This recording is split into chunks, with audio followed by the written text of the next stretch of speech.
Hi, everyone. Welcome back to the podcast. Welcome back to the pod. Yay, we have another guest on today. Yes, we do. We're so excited. We're Hi, so- Kiran. Hi. We'll do a little intro too, but so excited to have our second guest on the podcast this week. And if you haven't listened to any of our old episodes, we've been doing a lot of video, a lot of audio. Yeah. So definitely go check it out on literally everywhere Yeah. now. So, but yeah, we're so excited to have a guest on this week.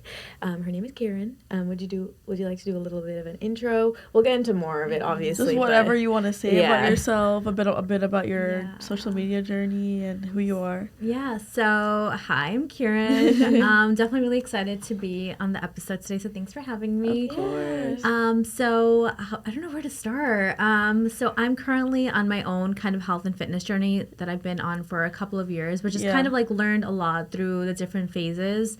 So I mostly do bodybuilding related stuff. So I'm planning to prep for my competition in like pretty soon. So I'm just kind of on that journey right now. And so my page on social media is a lot about kind of that journey to my bodybuilding prep, but doing it in a more holistic approach just because in the past I've done it in a very like, I don't want to say toxic, But you've been through a journey mindset. with it. Yeah, I've been through Yeah. a journey with it, with like, you know, food and exercise and kind of healing that relationship with it. Yeah. And so I also just started my own podcast as well. It's called The Girl Who Cried No Period. Yes. So I'm kind of, learning through all of that stuff. And yeah. Yay, we're so excited to kind of learn more about your journey here Yeah. as well. Yeah, Ishika was just talking about it with Kiran, but your podcast name title is just so catching and also just like a story that like people just need to hear about. Yes. So I'm so excited to just get into it and learn more about you and your story and also just a little bit more about your podcast as well. Yeah, I know when we were talking about this episode, we were Mm-hmm. talking about how important and how taboo this topic can feel, especially in the brown community. Yeah. And it's like, why? Like, half the world has a period. Yeah. It's crazy. Yeah. And I think it's great. And I think that's what's so interesting is that, like, I remember when I put out my first podcast episode, and I've been talking about my period for, like, years. Like, Yes. back in Yeah. 2019, I was like, oh, my God, I have this condition. And Yeah. the condition is called Hypothalamic Amenorrhea. Yeah. So I'll just say HA just because it's, like, Okay. a very long word. title. Yeah. And so I've been talking about it, but I feel like when I first released my podcast episode, I was like, oh, my God, it's out there in the open. It's like, there's no going back. Totally. Yeah. It is. Yeah. Putting it out there, putting content out there, Yeah. can be intimidating. Yeah, we feel it sometimes too. Like sometimes we'll like talk about some stories on the pod, and sometimes I'll just be like, Did I say that? but also there's also the other side to it where it's like so vulnerable that like someone out there is gonna be able to relate to something that you have to say. Yeah, it's like you are the girl who cried no period. Yeah. So I guess to start, can you tell us a little bit? Obviously we know a little bit about your journey, but can you talk a little bit about, I guess, what the condition means and kind of what your journey about figuring out that you had this and what happened after that? So initially, like going back to 2018, that's when I got very extreme with kind of like what I was eating. Like everything was just and I think that's when I was like borderline, like reaching, like I kind of knew that I had an eating disorder. I just Okay. didn't have the tools to really navigate that because again, the healthcare system is very mainstream. So it's like you have to fit a criteria in order to even get like a like, to get treatment Right. and stuff. Yeah. And again, when you come from like, I guess in the brown community, we don't really talk about eating disorders, right? Like it's very Yes. like, it's just been something that's kind of been fed to us as like people glamorize it. So you kind of have to Yeah. fit this, like, you're a white girl, you're skinny, and like, it's just that kind of characteristic. So at that point I was reaching, I kind of knew I had some like disordered eating Something was behaviors. happening, yeah. Yeah. And so like just really restricted with what I was eating. And it was just working out like 6 to 7 days a So week. how old were you at this time? At that point, oh my God, I'm terrible at math. I was probably like 19. Okay. Okay. And this is when you kind of started realizing that. Yeah, and I did in 2018. I was like, I brought it up to a male trainer, and he was Yeah. like, well, it's normal. Like, a lot of, like, people that going into bodybuilding, they do get it. Okay. Yeah. Yeah, and at that point, a lot of the feedback that I was getting was, as I was, like, leaning out, was like, you should really compete. So I just had it in the back of my head, and I'm like, okay, like, I guess that's the norm. Like, if I'm going to compete, like, I just won't have my period. And in hindsight, it just felt nice. I was like, okay, so I don't have to deal with that. And it just felt... I'm getting goosebumps. Yeah. Yeah, and the thing is, at that point, it just fed the ego of, like, okay, like, I'm...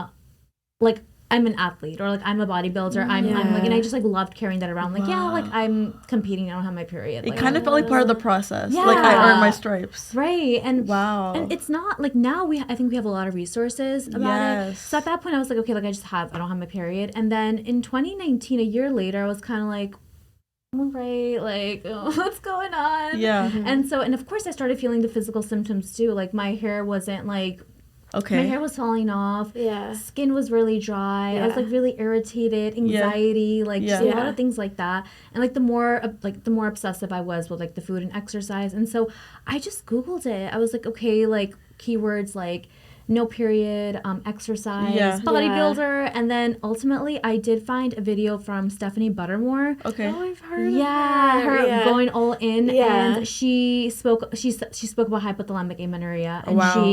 And she kept talking about this book. It's called No Period, Now What? Okay. By Nicola Rinaldi. And like that's probably one of the only resources where there's actually a medical survey done on like women who have HA, how to recover, a recovery plan. Wow. And so I got that book and I started reading, and then I started just doing more research about women who had this, reached out to women, and I was like, okay, like what do you do to kind of overcome this? Yeah.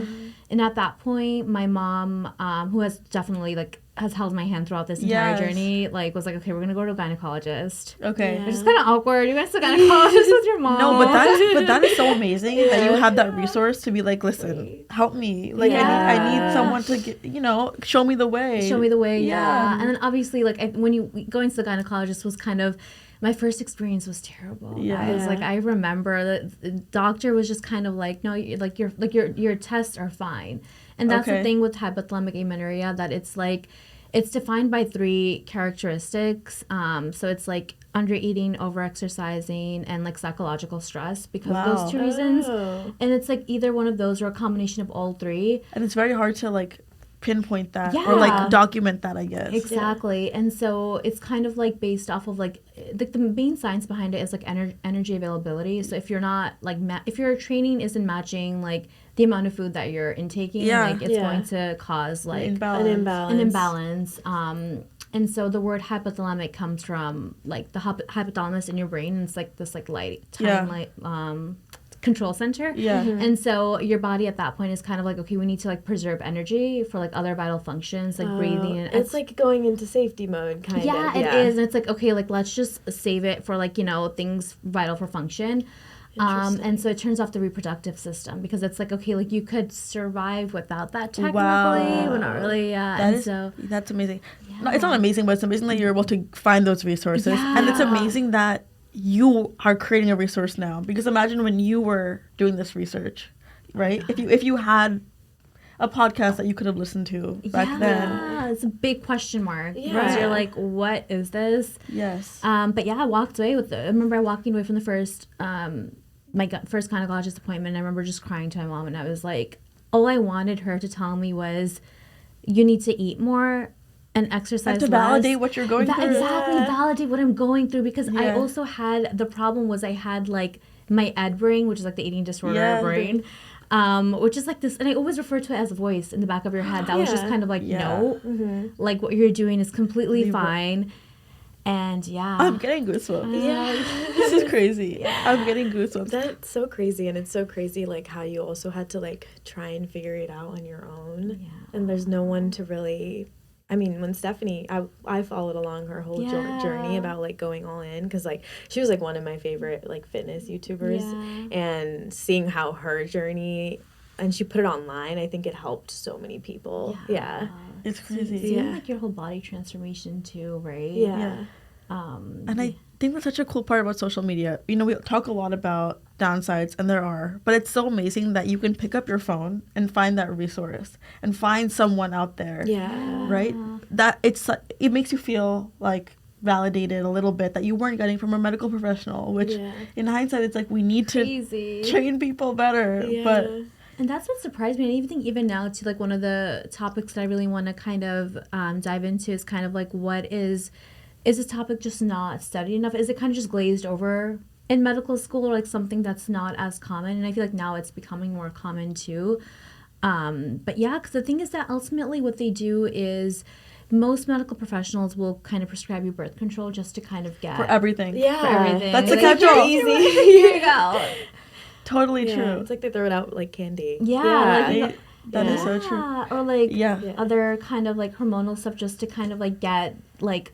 And the thing is that Yes. like when I was reading, and the thing is I had the book with me, so I brought it with me to the doctor, and I was like, well, but she's saying not to take birth control, and I Yeah. remember she didn't know what to say. Yeah. Because I was like, I'm gonna get a fake bleed, but she's like, yeah, but that's better than not like getting anything. And I was just like, Yeah. Wow. my mom's like, well, you're not taking You're those. hearing like so many different opinions. Yeah. Wait, you know what you're talking about? This is kind of, I've had a journey with my period, a different journey, where I was straight getting my period for months. Really? I had a very opposite journey, and I've never talked about this, but I went to the gynecologist, and I had a very similar journey where he was kind of like, well, this happens, but Kiran, it was, I think I told Melissa about it as I was going through it. It was a very heavy flow Yeah. for months at a time, and it's just not sustainable for daily life. Yeah, it's uncomfortable. And imagine how much energy you're expending every single day, right? Yeah. Like, and I was like, no, I cannot keep. I can't keep acting like this is just supposed to go away, because it had been like 6 months, nothing's changing, and I had a very similar journey where like I kind of had to go through a system, but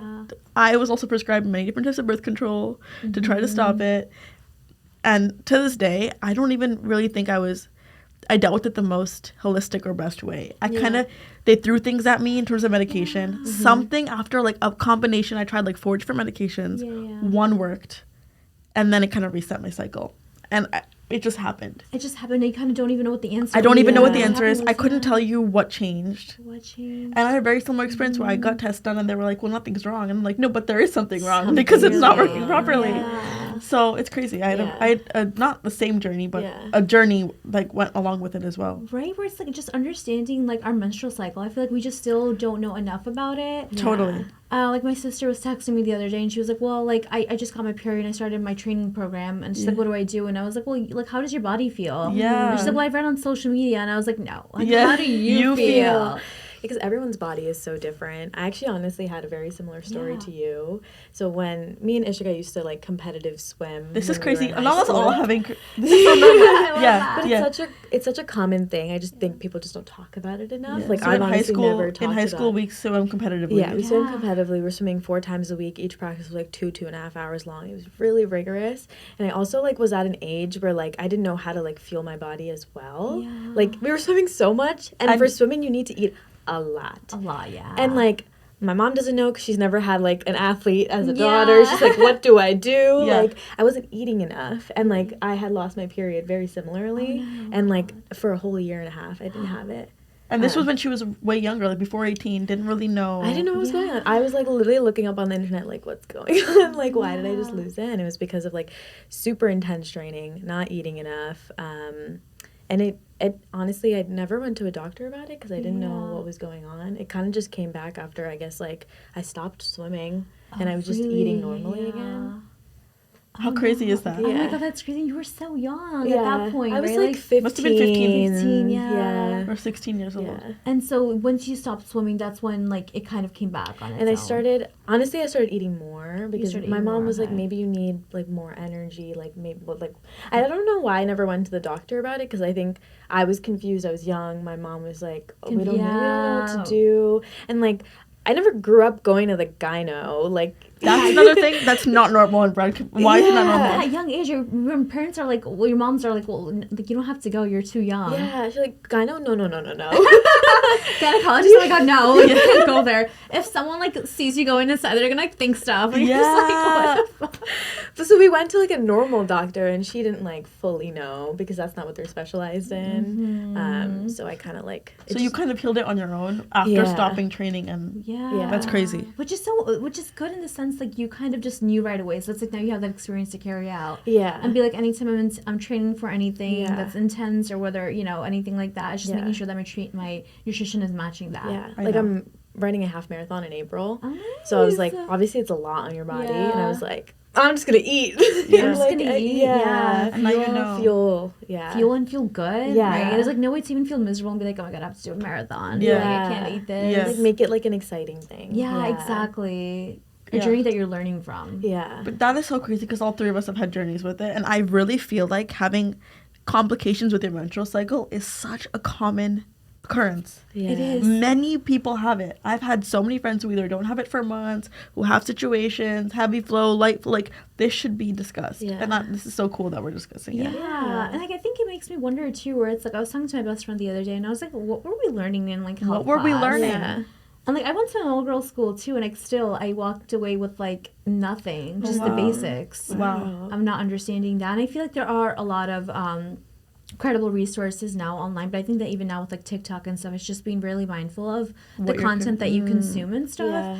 Because like even when I went to dinner last week when I was in Miami with a couple of friends, and we were just talking about like why is it that like when we're like even like at a Thanksgiving dinner table with like friends or whatever, it's kind of like, oh, like I'm a vegan, or like, oh, I don't have dairy, and then like you're sitting there and you're like, okay, like maybe I need to be doing that too. Yeah. Or like, okay, like so if I'm having dairy, is that wrong? Like I don't know, like, oh, should I be vegan too? And it's just like you just need to be mindful, because like what works for you is going to it might not work for someone else. That's totally true. Like we all grew up differently and everything like that. That's totally true. That's such a good point. Everyone's body is so different. Yeah. We all react to food so differently. Someone who needs a lot of protein, someone else might not need all that protein, or like and social media can be so flooding to our brains to like tell us to do certain things, but it doesn't even like work for us. A lot of the Totally. times. And I think, I mean, like, I don't even know what the solution is here, but I think it has to start when you're younger, right? We have to teach people in health classes, like when people are developing and getting their brains for the first time, that it's not shameful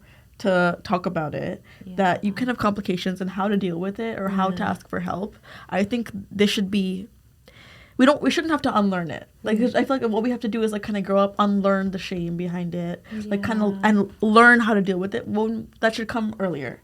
So, I mean, I don't really know the solution, but hopefully we can kind of work with the school system some way and make this at some point. At some point, I hope they're able to kind of realize this gap in teaching. Exactly. Especially if we have girls that are like going into like competitive sports and everything like that, no matter what it is, because like, it's interesting because as the conversation opened up, like I was talking to a lot of girls that were also like dancers, even models, gymnasts and stuff like that, cheerleaders. They're all dealing with similar issues. Yeah, similar issues. So not even just bodybuilding, but just like kind of like physical activity in any shape or form. Okay. But then also to your point too of like, why was I getting my period continuously? Not knowing what the reason is behind that too. Yeah, there's so much that can go on with it, and the reproductive cycle is first of all so important to sustain life. Like literally, it's what gives us life. Okay. Exactly. But also like it changes your body so much. There's hormones involved. There's so many things that can affect you. And also, you know what I didn't realize is how much it can affect your anxiety and depression.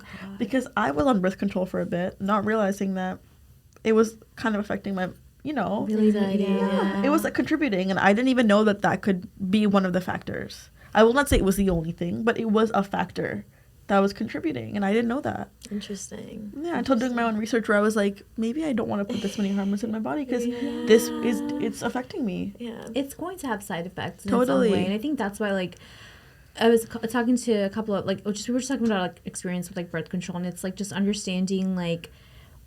I mean, like, now that we can get them over the counter and everything like that, the FDA approval, just, like, making sure that you do your research, too, of just kind of, like, knowing what works for your body. Yes. Like, go to the right doctor. I mean, I think that, like, we are, like, luckily we do have, insurance is, like, a different company, a different conversation, but just kind of, like, understanding, like, if you... Like, go to a doctor who, like, actually sits down and talks to you and everything like that. Like, And hears you, and hears you. Kind of just understands, like, where you're coming from. Like, I went to... I just started visiting a new doctor, and like I think it's like the first time where like she actually sat down with me and like kind of went through everything, just being like, okay, so like why do you feel like you have this like obsession with like the scale and everything like that? Like why do you feel like you have like these types of stuff and everything like that? And it was just nice because she's like someone who also came from a similar background as well. So she could kind of understand. Yeah, she understood that. And the thing is that even just going back to the gynecologist appointment, like after I found like one gynecologist and she had something similar, and she's like, I think you know what the answer is. She's like, I think you know how you need to recover. And she's like, it's eating more and exercising less. And she's like, I know it's tough, but like you kind of you came to me with the answer. Yeah. And I was like, yeah, I think I just needed someone to validate Yeah, that. yeah. And tell me, yeah, you're right. Yeah. And obviously I'm not in the medical field, but one of my best friends is currently finishing up med school in the next year. And she's talked to me about how even like getting an IUD, how that's not, you don't get anesthesia or medication for that. And it's actually a really big like topic of discussion currently in the medical community about how these procedures should be treated as a bigger deal, because you get like anesthesia for lesser invasive procedures.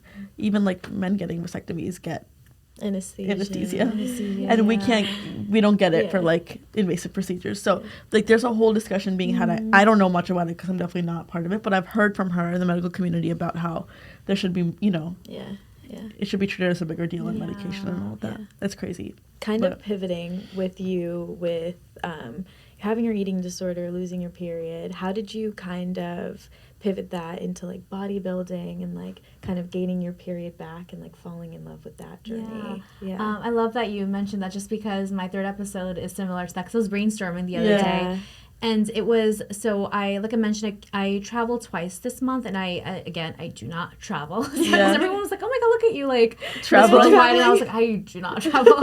So, and I came back and I was talking to my friend and I was like, I don't know why, like, I just feel, I was off my routine, which is like something that gives me a lot of anxiety. But I was like, I came back and I just felt very fulfilled. And I wasn't like, and I think I went and I met so many incredible women who have the same journey. And so last week, by the way, for the first time, tried out the concept of tapas at a restaurant. I love tapas. I've never done it. Wait, tapas are yummy. It's so good. Yeah, so for me, it's always been like I get my own entree, and it's like a protein, a vegetable, and it's mine. And it's just for me.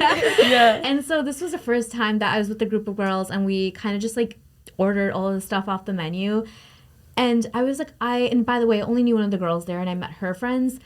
And so obviously, like, going out to eat is something that I recently have overcome and everything like that. I had a lot of anxiety with that, just eating out in front of people and stuff like that. And so I was like, it just felt very joyful. And it was because, like, it was this, the combination of, like, food and company and just kind of, like, what that intimate feeling is like that I kind of never really knew. Wow. So I walked away and I was like, oh, so that's what it's like when you're eating out with like experience and stuff like that, right? And, like staying off your phone and just kind of like not thinking about like, okay, how many calories does enjoying this have? your meal. And I did it, and I think it was like that was like one of the first times where like I wasn't like, okay, like I think I had these many calories. Like I didn't track my food that night. You know, so going back to that, I think like what it was just like misinformation of like just overdoing everything and like checking off the boxes, thinking that's what I needed to do as a bodybuilder at that point, where it's like, okay, like I need to like track every single thing that's going into my mouth. And it's like, and the thing is that when you're prepping for competition, like when you're like 6 weeks out from your competition or like 9 weeks out of your competition, at that point you do address certain stuff and like you work with the coach and and when you get to that point, it's that your period is normal. You have a healthy relationship with food. If you have a bad relationship with food and you don't have your period, you should not be competing. Right? Like it's just gonna mess up your relationship with your body and even with more, food even more. So it's like you really have to learn to just kind of like understand your body. And that's exactly what I did, where it's like I just sat down and I was like, okay, like I really want to get educated because I want to be a better athlete and I want to learn and I want others to learn from me as well. And I was looking back at all of my old journal entries actually yesterday, and I remember every single thing from like when I didn't have my period, everything said, I like want to eat more, but I'm really scared because I love the way that I look. But at the same time, I was like, I want to be able to lift more. And I felt like I reached a place where like my like lifts weren't progressing. And so I, at that point, got a sports dietitian, and I got a therapist, and I was just like kind of working through some of like, you know, whatever the setbacks that I had and everything like that.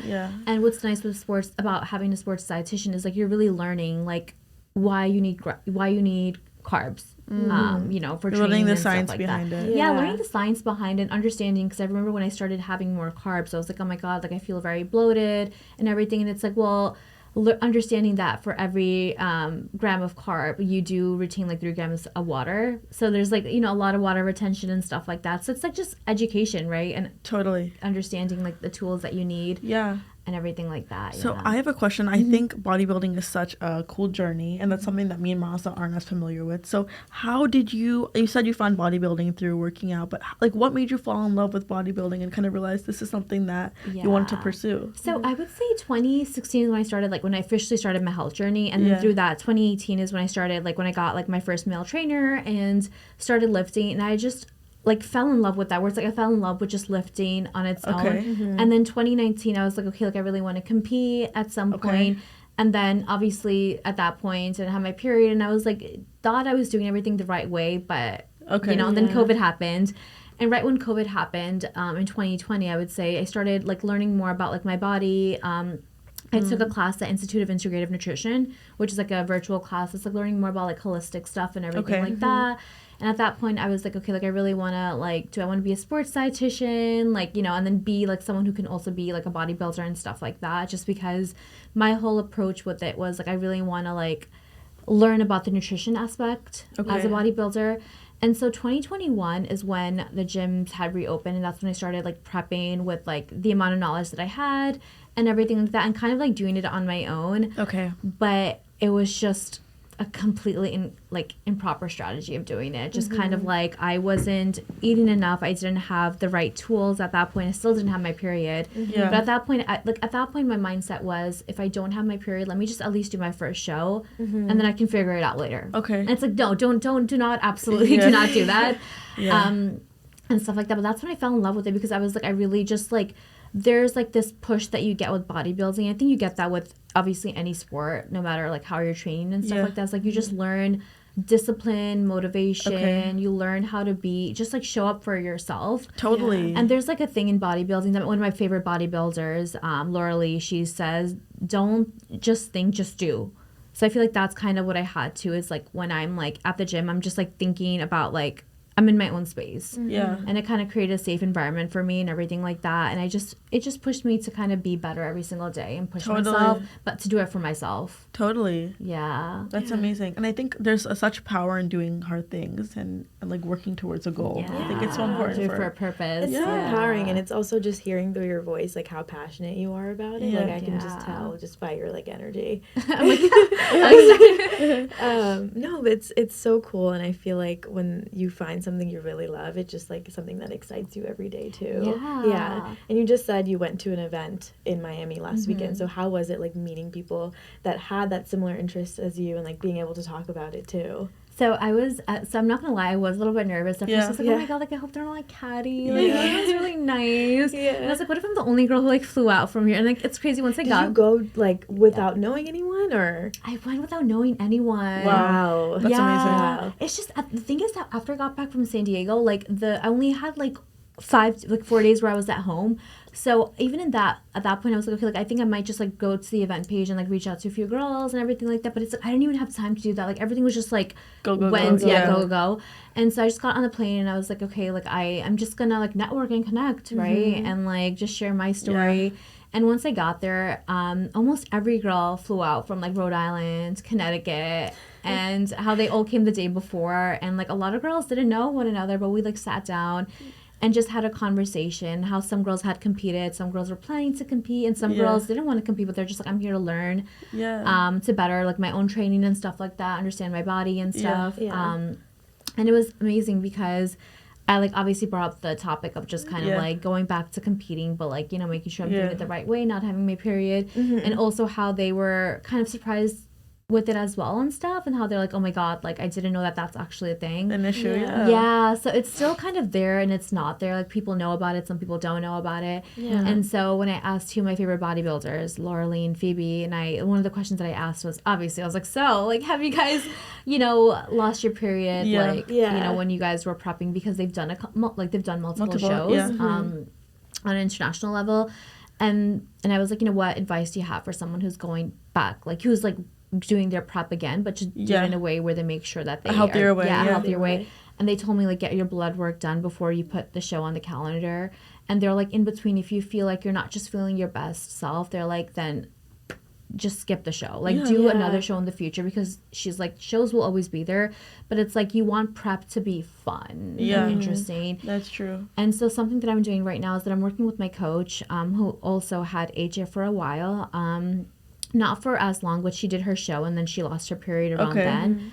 And then she got it back. And we're doing it in a way where it's like making sure that I'm like upping my calories so I can maintain my weight at a higher amount of calories. Okay. So when I go into my prep and I'm like cutting my calories down, I'm at least cutting on a higher amount of, a higher amount of calories, so that prep doesn't feel so intense on the body and stuff like that. So that's so cool. But so that's so cool that you got to go alone, but how did that feel to like kind of go in blind? I feel like it's so cool to do things on your own, and we should, especially as we go into adulthood more. I think we kind of starting to shut that mentality of I always have to have someone around to be doing something. Oh my god, tell me about it. And I remember at one point I like was on the plane, I was like, oh my god, I should have told my best friend if she wanted to come. It's bodybuilding. I should have brought her with me. But that's the thing is that I had this whole content strategy. I was like, okay, like I'm gonna bring my tripod and I have to film this and I have to do this. And it's like once I got to Miami, I was like, I don't want to do that. Yeah. I was like, I just want to bring my phone. I just want to connect. I want to be there in person. Be present. If I get some shots, that's fine. But like, I just want to, and they're gonna have a photographer present there. Yeah. So it was just like, I just switched off to something completely different. I had my phone down. Like we just like started talking. And I think what was nice is that we did a glute training session. Yeah. So it's like we were broken down into groups. So we like were forced to kind of interact. But it was nice and just kind of understanding. It was like, where did you fly out from? Getting people's Instagrams and stuff like that. It just created, and I think that it's also because it was like a girls' event and everything like that. Yes. And how everyone is just trying to learn from one another. Yeah. And so that's super cool. So after that there was like the live podcast events where we asked questions, took pictures and stuff like that. And and like I just like was a talker. And that's the Libra in me. Is that like she's a Libra too. I'm a Libra too. Oh my god, we are social. When we want to be social, we are social. She's a Libra too. I'm social when I want to be social, but when I don't, I'm not. Yeah, me too. Like, I'll be like sitting there in a corner like That's funny. But it's amazing because I walked away with like I think 7 to 8 different connections with girls. Where it's just like we like bonded on a very different level, and we're like, next time you're around here in New York or next time I'm around in Florida. I have a question. Yeah. Do you consider yourself an introvert or an extrovert? Because me and Ross have talked about this. Yeah. Like, we think it's like how you get your energy from. Yeah. Do you recharge being alone or do you recharge being around other people? That's such a good question. Yeah. Do you have like an inkling of which way you would lean? God, see, growing up, I was the biggest social butterfly. And then once I got into like bodybuilding, I became an introvert. And then but the thing is that at the gym, I'm like a social butterfly. Yeah. Okay. So I'm a talker and everything like that. I socialize.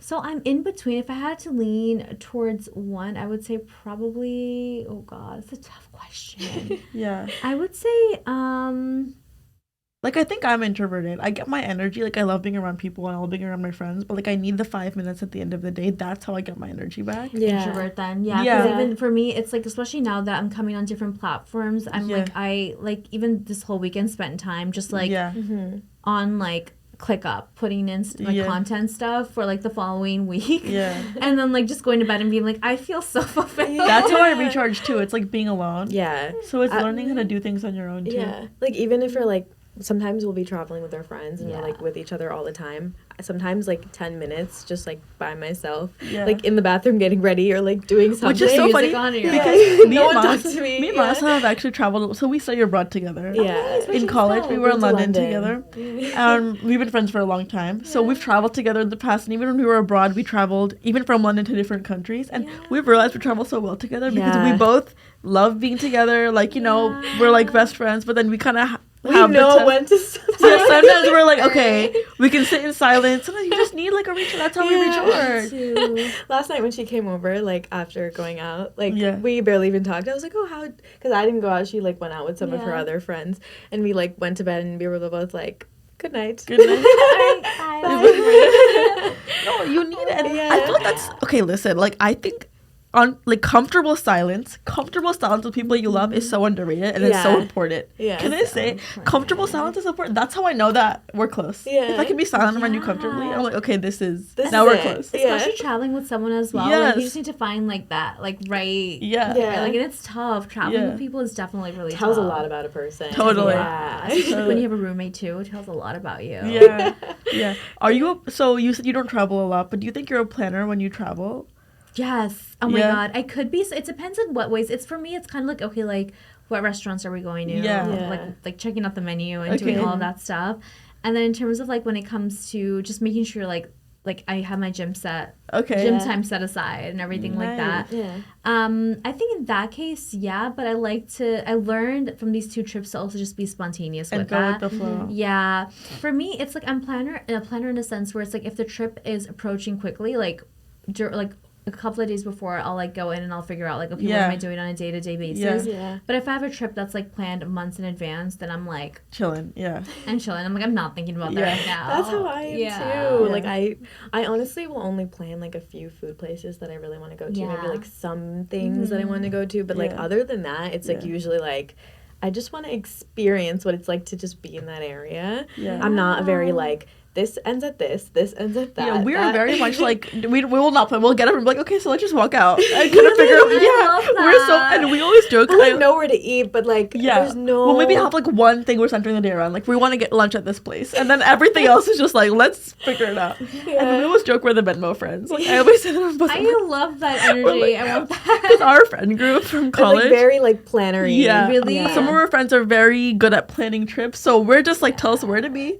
That's tell us how Send much you it the money. is, and we'll be there. when we'll be there. And we'll be there. And that's It is very. Some people are so good at it, and I feel like sometimes it's just like an added stress, and you're like, oh, I don't know, like Yeah. it's a lot. yeah. Yeah. But I love that. Yeah, that's cool though. Hopefully you get to travel a little bit more, and hopefully you get to Yeah. enjoy that So- experience. So I'm actually seeing Taylor Swift Exciting. Yeah. Where? in Edinburgh. So I'm going. Stop. Yeah. That's so Oh funny my because she was telling me God. today how Melissa was telling me today One how of my one of our best friends friends is going to the London one. She lives in London one. Yeah. You're going to Edinburgh. Yeah. So my sister lives there. So it's a really Your nice- sister lives in Yeah. Edinburgh. So she- Wait. Look at me. I said Edinburgh. No, you're American. No, you're so good. Wait, we've been to Edinburgh Yeah. Oh, you have? when we were abroad, Yeah. and also I'm a big Swiftie. Your sister yours with me? I didn't get to. I saw that Taylor Swift episode you guys. I'm a big Swiftie. Yeah. When is the show? So it's June. Oh, it's in June. It's June 8th. Oh I know, my dude. I've God. never planned this far in advance. So for me, I'm like, it's like next year. That's so So fun. I'm going with 2 of my friends, and my sister happens to live there and everything like that. I couldn't convince her enough to go to the concert. But you'll see her. But I'll see her. Oh my So- god, you have to have some haggis. Yeah. Do you eat meat? Oh, haggis. What is I that? do. So I have everything besides like pork. Okay, so Okay. then this is sheep like intestine. Did you try when we were I there? tried to bite. You don't remember? Oh. it was years ago. Okay. It's like one of their like. It's like a really popular specialty, dish. yeah. It's a specialty, and it does not taste. If you didn't know what it was, you couldn't pinpoint it. Okay. It's pretty good. I was surprised. I would say try a bite. Try Do a it. bite. Do it for the experience. Do it for the experience, You're gonna the be in protein. Scotland. You need for the protein. Come on. Wait, that's so fun. I'm so jealous. I really wish I got to go to her. Really? Are you like turning it into like a little trip tue as well? Yeah, so we're doing that followed by Paris and London. Nice. Yeah, so I'm definitely like You're in your travel year. I'm in my travel year, and it's so funny because I was talking to my friend. I'm a little bit like I don't want to say nervous, but I am very like my friend who made an itinerary. She's a planner, Yeah. and she found all the gyms over there, and she's like, "Here, you have your gyms, Yeah. to go to." And I think that's the only thing is just making sure that like I just have to pre-plan and make sure that I'm in like maybe a building phase or bulking phase so I can go and enjoy the food and everything like that. So I think that's just really working on that mindset because it's going to be at least over a week and I haven't traveled for that long in like years. Also, wait, traveling it's very easy to like let go of your schedule in terms of eating, in terms of like Routine. your routine, the healthy habits, even outside of like working out, but even the healthy habits that you have on a daily basis. Like I am a big mindfulness person. I love to meditate, and I feel like that's so important for me. And then I don't get to do that as much when you're traveling, so it's important to try to incorporate Like find a that. balance. Find a Yeah. balance. Because you're like also traveling, so it's also like You want to enjoy. You want to enjoy. You want to be in the moment. I think Yeah. that's what it is. I was talking to my friend once, and I was like, there was something came up, and I was like, yeah, but like that's the time that I film at the gym. Yeah. So I don't know if I should go do that, or like should I go to this like brunch with my friends? And she's like, well, the thing is that like when you look back, like, are you really gonna have memories to talk about? And I was like, honestly, when I look back at my younger 20s, I don't really have a lot of memories to look back to like in college, because in college all I was doing was like working out, like at the gym and stuff. So it's crazy because when we have conversations like that with friends, when they're like, oh my god, yeah, like I remember I got like so drunk and then I woke up over here, or like stories like that, and then I'm just like look back and I like really try to think hard, and I was like, oh my god, like when I was 21, I was like thinking about whether I should have a piece of cake on my 21st birthday, like things like that, where it's like I don't really have those you know memories. what? Everyone has different timelines. Yeah, And exactly. I feel like sometimes we have this pressure that like our 20s should be like so fun, and they should, Yeah. and if they are, amazing, but it's not always that simple. It's like ebbs and flows. It's ebbs and flows. You Yeah. learn so much about yourself. Yeah. I always say that my only fun stories are from abroad.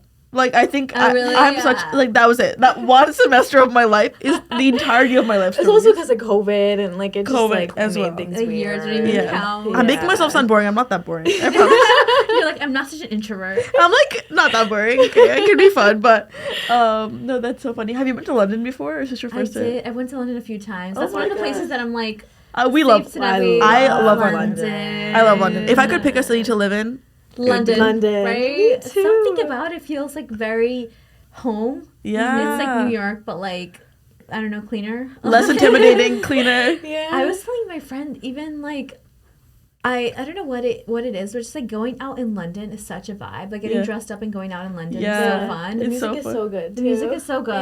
Yeah. Yeah, wait, we love London. You love London? I love London. How long were you guys there for when you studied abroad? So we were there for like, 4.5 so it was like a months. semester, so like 5 Yeah. months. But there was traveling in between, and then one of my dad's sister lives there, so I go pretty often to see her. But it's more of like a family-centered trip. Yeah. So I was actually just there in October, like a few months ago, Wow. just to see her for a week. Yeah. It was a family event, so I got to go, but I try to go. We go see her once in a Pretty while. often, Yeah, yeah. I try whenever I can take the opportunity. But we got to live there for like 5 months at a stretch, Yeah. which is so cool. And that's when it we fell in love with Yeah, it. Like we fell- Ishika, I think had like a pre-existing like notion about like what London was Yeah. because of her family. Yeah, because I had been there here and there. Yeah. I didn't really think about it because like for us also studying abroad at our school there wasn't very many options. That was the only Yeah. place we could really make it work. Yeah. So I was like, sure, let's go to London, and then I like ended up falling in love with it. Yeah. Yeah. Yeah. It's crazy. Do you plan to go back? I mean, I just went in December. I did a little trip with two of my best friends. We went nice. to Copenhagen, London. When did you and go? Last year. It was like 2022. Winter. So a year ago, Oh, about. Yeah. nice. Okay. And then I'm going again in August with my boyfriend. So I'm going to London a lot, but I Oh, love it. it. Yeah. So that's it doesn't feel like such a foreign place. Yeah. So you go there and you're like, yeah, I know to go over here. I know People to stay speak over here. English. Yeah. That's so funny though, because when we were abroad, we had a friend who was from Canada. Yeah. And when we would tell people we're from America, they'd be like, "Oh," and then she would say, "I'm from Canada," and they'd be like, "Oh my God, Canada!"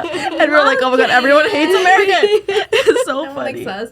That's so funny because we're like in Paris. That's gonna be us. Wait, it's okay. I've been to Paris twice. Yeah. Both times. They hate everyone. Oh, there, they hate everyone. They hate. Don't people even try to speak French because No, they will don't. hate Oh my God, it. there's this really Yeah. funny story. Oh my God, you should tell it. Yeah, this is a funny Yeah. story. We went to like we were getting breakfast one day, Yeah. and I was like maybe I should like try to not speak in English, like be the annoying. So I think I gave you like the words. So I was to like, say how it. do I say cheese? Yeah. And Ross was like, fromage. But I did not say it properly. And it was so embarrassing because this man like really made me feel bad about it. He like scoffed at her. yeah, he and was walked like, away. and I was like, I mean, I was just try. just But they hate people from England too. They hate everyone. They hate Americans. They only like themselves. Sorry to say, but it's fun. I mean, Paris It's a is fun pretty good. experience. It's a fun Yeah, experience. yeah. My friend is like, you're gonna have a croissant, right? And I was like, hell yeah. Yeah, duh. Definitely having a croissant. You have to eat some crepes. Oh, and the hot chocolate. Oh my God. The Everything. hot chocolate in Paris, it's literally, or in France, it's literally, in my experience, just chocolate and cream or milk. Yeah. Whereas over here, it's melted like chocolate. Yeah, they literally just give you chocolate and milk, and you're just mixing like melted chocolate into milk. It Yeah. tastes so good. They're like very literal about They're it. very literal hot chocolate. Whereas over here, there's like 10 ingredients, and you're like, what is this? No, it's so yummy though. It's like really good. I'm so excited for you. That's really fun. Yeah. I'm excited. It's so fun. So with your podcast and doing that, what kind of stories do you try to kind of narrate around in most of your episodes? I know you talk a lot about like your journey, but what would you say has been like your favorite thing or like favorite episode? So far I have 2 episodes, but I really loved. So the first episode was like the intro of kind of like how I lost my period, journey, that whole story of getting to know me.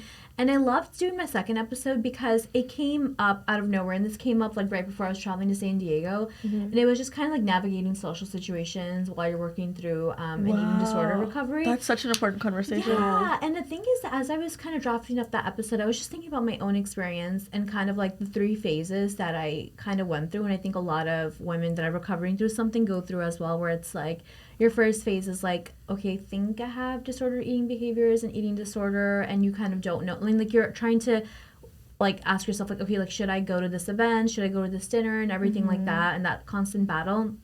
And the second phase is like, you have you have ed and everything like that, and you're like working through recovery.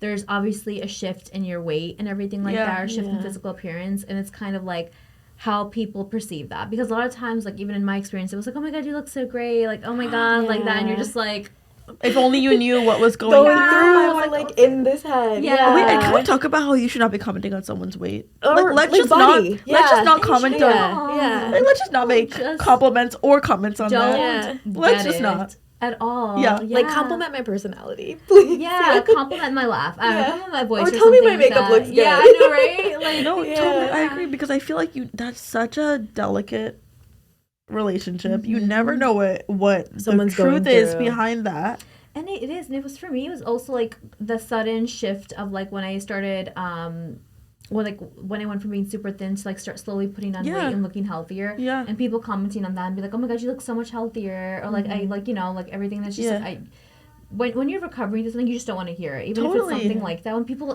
probably don't even mean it in that way. They don't. Yeah. But I know, and I think the intention behind it can be great, but let's just shift what we're speaking, how we're saying it. Because, how we're saying it. I feel like it's not being received in the way. Sometimes it's just not the right thing to say. Like, talk about my energy. Then my energy feels refreshing, right? Yeah. Like, how do you feel? How healthy do you feel? Strong? Let's change this mentality. I think it's such an important thing to change. And then kind of like in that second phase, it's also like when you do go to these dinners or anything like that, like you do feel like eyes are on your plate of just like, okay, like, well, like what is she? She's gonna order the salad. She's definitely gonna order the salad.